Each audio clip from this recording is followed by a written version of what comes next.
As the security situation in the Great Lakes region continues to improve and the focus shifts to post-conflict reconstruction, I urge for targeted and coordinated policy interventions to reinvigorate growth and avert another development crisis.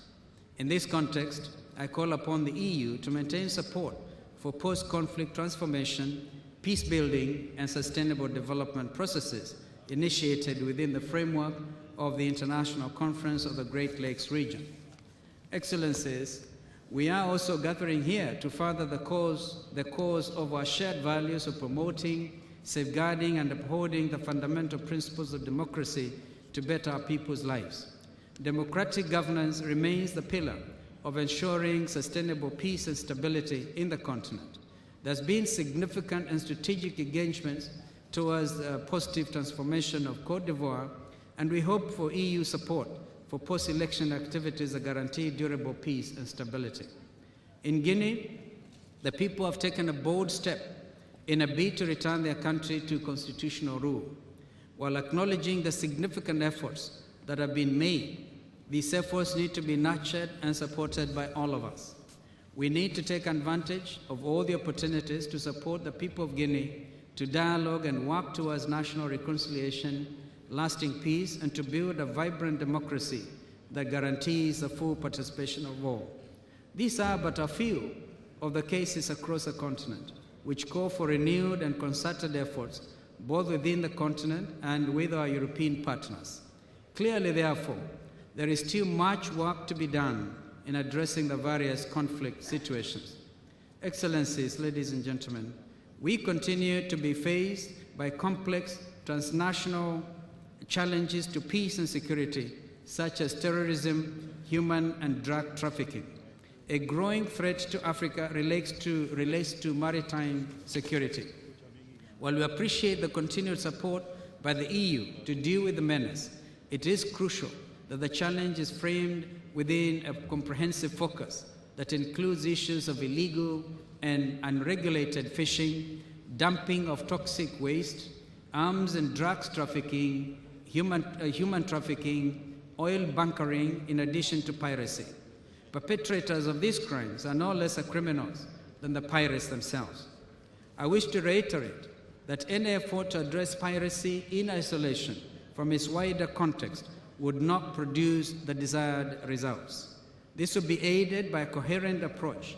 Therefore, we need to support the development of an integrated maritime security strategy for Africa. Excellencies, ladies and gentlemen, increasing the capacity of the African Union to address the peace and security requires an approach that focuses on prevention, management, resolution, reconstruction, and development. The cost of such a comprehensive framework is high and calls for commitment and political will to go beyond short-term interventions. This summit provides an excellent forum to dialogue on modalities for achieving sustainable and predictable funding for peace and security in Africa. In this regard, the recommendations of the Prodi report provide a basis for grounding such a discussion. I take note of the new ideas stated in the plan of action regarding mechanisms to address sustainable funding for both operational and capacity building activities. While the AU is stretched to respond to crises across the continent, overall organizational capacity building efforts should not be forgotten. These efforts should be aimed at maximizing the African Union's strengths, as well as developing stronger mutual understanding and joint approaches to enhance peace and security in Africa. Excellencies, we commend the continuing close cooperation and urge for strengthening of this relationship at all levels. We urge the European Union to enhance its support for the development of Africa's capabilities for peace and security, from prevention to management, resolution to recovery. We believe such engagement will not only create peace and stability, but will guarantee an effort towards sustainable development. It is also my belief that this aspiration is one we share with our European partners, because a peaceful and prosperous Africa will translate into benefits for the European Union and in turn greater prosperity for the world. I would like to say that it is our hope that the summit will lay the ground for a renewed and robust relationship between Africa and the European Union under the auspices of the envisaged Plan of Action on Peace and Security.